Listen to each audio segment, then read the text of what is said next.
Bismillahirrahmanirrahim.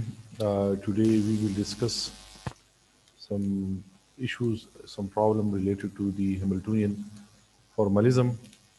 And in this connection, the first question is that to show that the polar Hamiltonian is the sum of the kinetic energy and potential energy. So as we know that Lagrangian is a function of coordinate, velocity, and time. So the differential of Lagrangian dl is equal to curly L over curly Q into dq plus curly L over curly Q dot into dq dot plus curly L over curly T into dt. Equation number one. Now as for a closed system, L does not depends explicitly on time, that is curly L over curly T is equal to 0. So this equation number one is reduced to dl is equal to curly L over curly Q into dq plus curly L over curly Q dot into dq dot. Equation number two. If you differentiate equation number two with respect to time, so you can obtain curly L over curly Q into curly dq by dt plus curly L over curly Q dot into dq dot divided by dt. And you know that dq divided by dt is equal to q dot, and dq dot divided by dt is equal to q double dot. So you are left with equation number three. Also from the Lagrangian equation, we have that dl by curly L over curly Q is equal to d by dt curly L over curly Q dot. So this is just a Lagrangian equation. We have rearranged this equation. So now put the value of curly L over curly Q in equation number three from this Lagrangian equation. So equation number three implies that dl by dt is equal to q dot d by dt curly L over curly Q dot plus curly L over curly Q dot into Q double dot. And we can write this right hand side in a one component, that is d by dt Q dot into curly L over curly Q dot. So remember this equation, dl by dt is equal to d by dt Q dot into curly L over curly Q dot.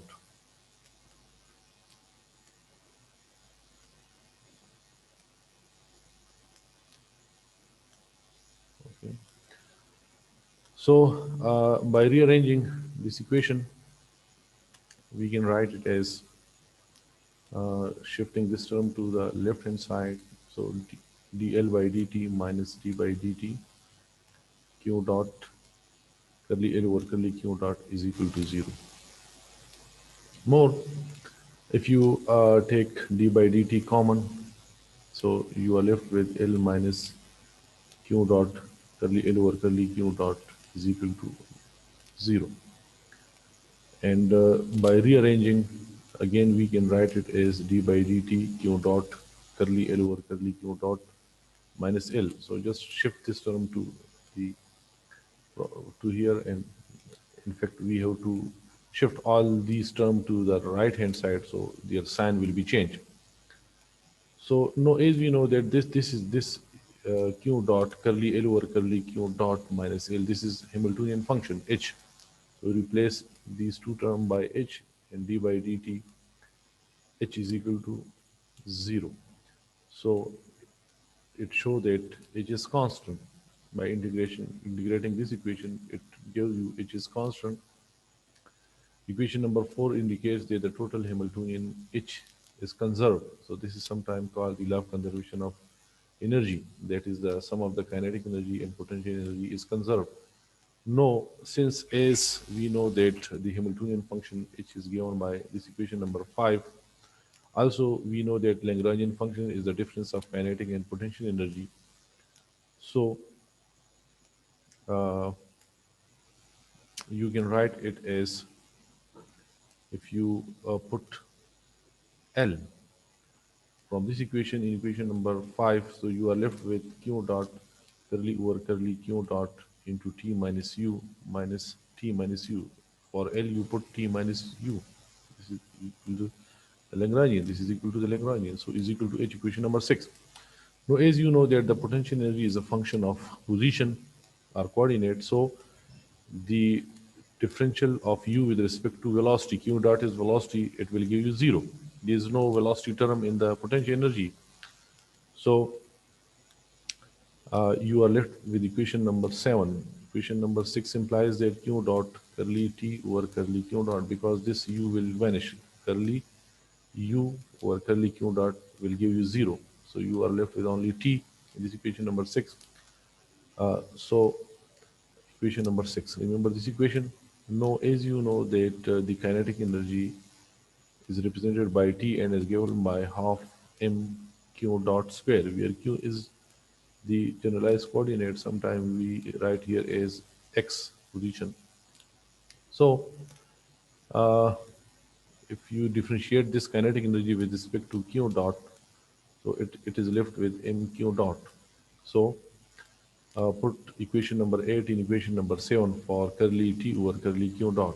So equation number 7 implies that q dot mq dot minus t plus u is equal to h. And by rearranging, we are left with the mq dot square minus t plus u is equal to h. So splitting this mq dot square into two terms, that is half mq dot square plus half mq dot square, and these two minus t minus plus u will come as it were before, is equal to h. So what happens? This is the kinetic energy T. This is also kinetic energy T. So T plus T and minus T plus U. So this T cancel and you are left with H is equal to T plus U. So hence prove that the Hamiltonian H of a system is equal to the sum of the kinetic energy T plus potential energy U. This is our uh, requirement. This was our required question to show that the kinetic energy and potential energy give you the Hamiltonian H. The sum of the both these two, kinetic and potential energy, give you the Hamiltonian H. So for most common system in classical mechanics, which is equal to the total energy of the system and remains constant. But however, in some cases, H may be equal to the total energy of the system, but not necessarily uh, conserved.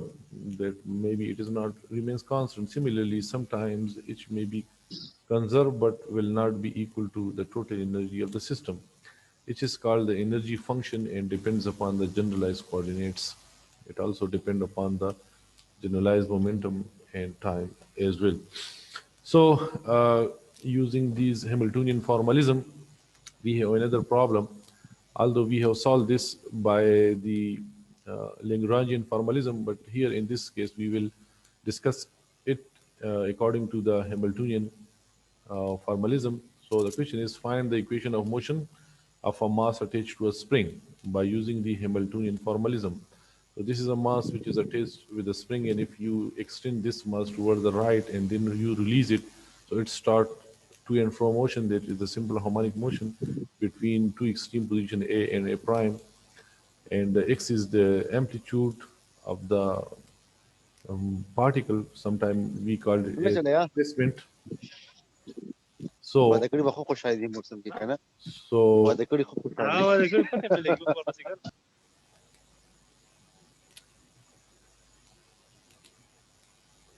So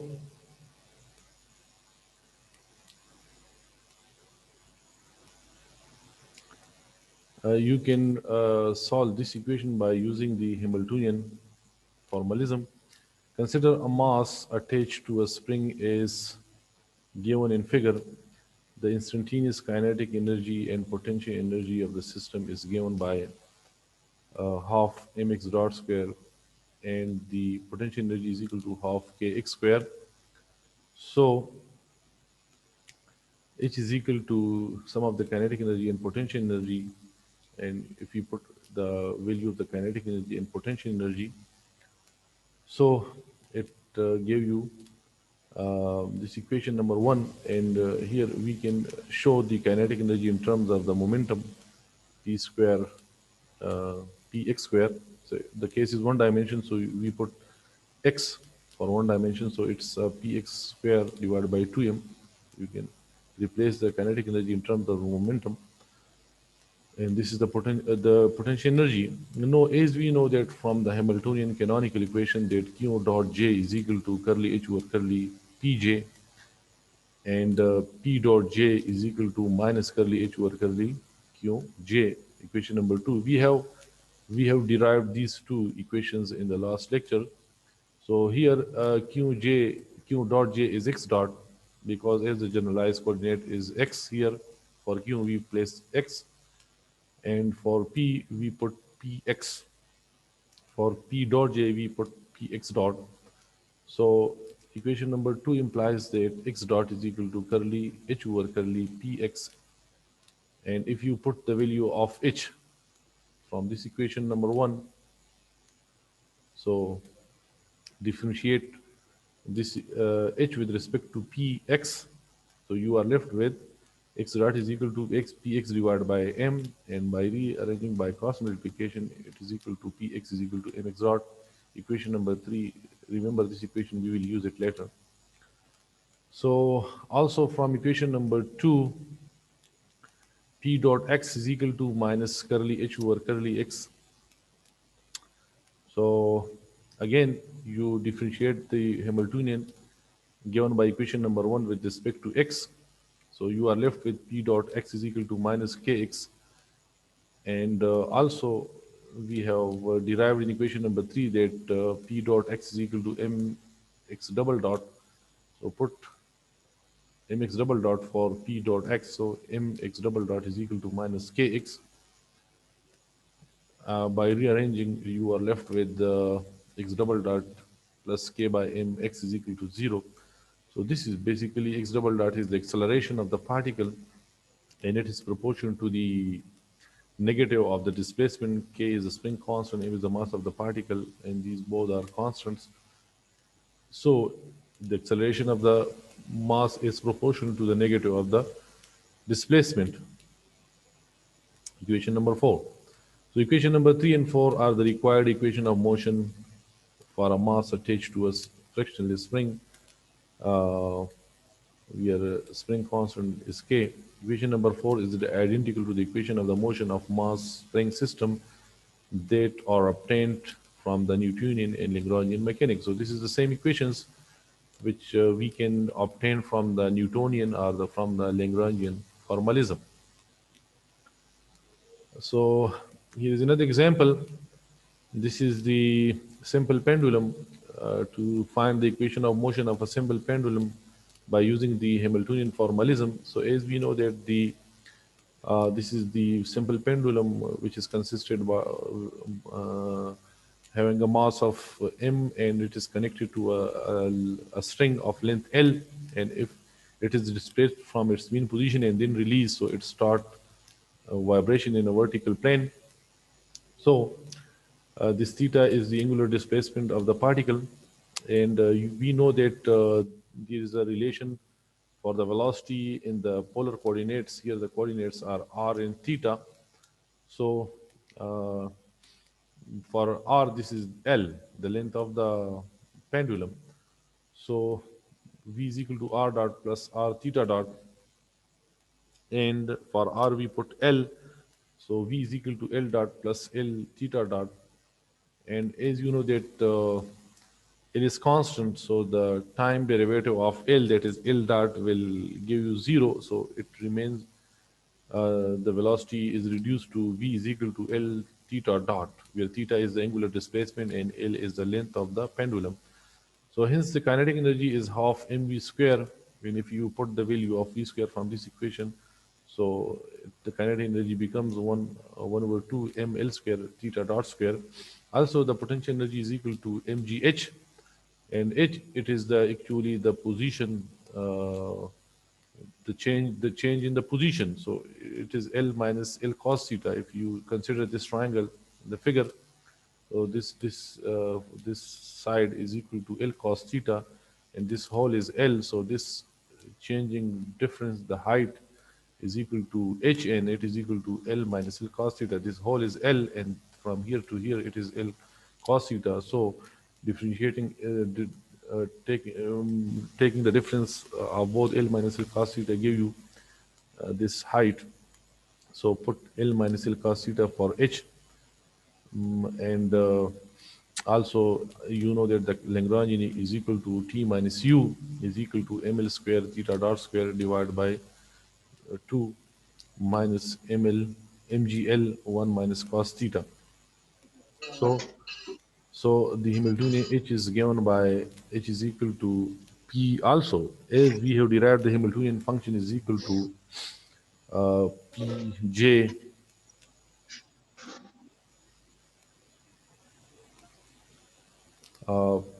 the Hamiltonian function is equal to Pj q dot j minus L.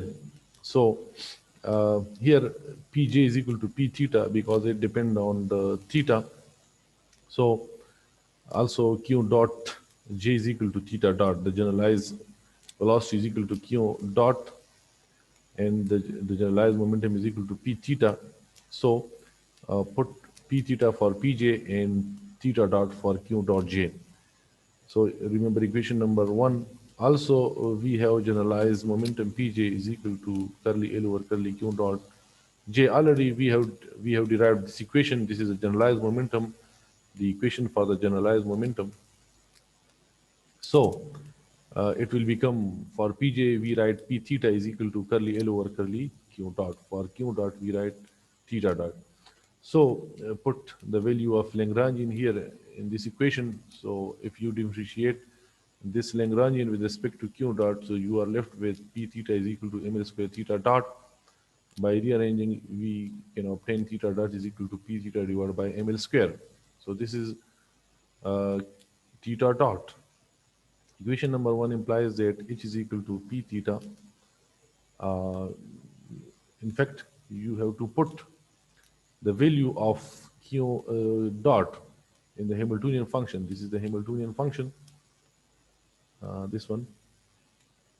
In fact, this one. Equation number 1. So if you put for Q dot and also you put for L, this whole is the Lagrangian. This is a Lagrangian. You can see this. So equation number 1, you put for Q dot and L. So it is given by this equation. This become P theta square divided by ml square minus P theta square divided by 2 ml square plus mgl 1 minus cos theta, and it can be reduced to this form by taking the difference of these two terms. It is P theta square divided by 2 ml square plus mgl1 minus cos theta, equation number 2. No, from the Hamiltonian canonical equation, this is H. We have obtained the H finally, where we have two term, that is theta and P, and H depends on the coordinate and the generalized momentum. So the P theta dot, which is the first canonical equation, minus curly H over curly Q. This is the curly theta. This is theta. So theta is a generalized coordinate, so it gives you minus mgl sine theta if you differentiate this equation number 2 with respect to theta. So only here is theta, so it become minus mgl sine theta, and also q dot is equal to curly h over curly p theta. So if you differentiate this Hamiltonian with respect to p theta, so on here in this terms is p theta, so it is p theta divided by ml square. So by rearranging equation number 4 in equation number 3, we p theta is equal to ml square theta dot, and if you differentiate this with respect to t, so it become p theta dot is equal to ml square theta double dot. So it become theta double dot. Remember equation number 5. So from equation number 3 and equation number 5, this is p theta. P theta is equal to minus mgl sine theta, and also this. So in fact, comparing, equating equation number 5 and equation number 3, so it is equal to ml square theta double dot is equal to mgl sine theta, and by simplifying ml l cancel with each other, so q that is theta double dot is equal to minus g by L sine theta, where theta double dot is acceleration.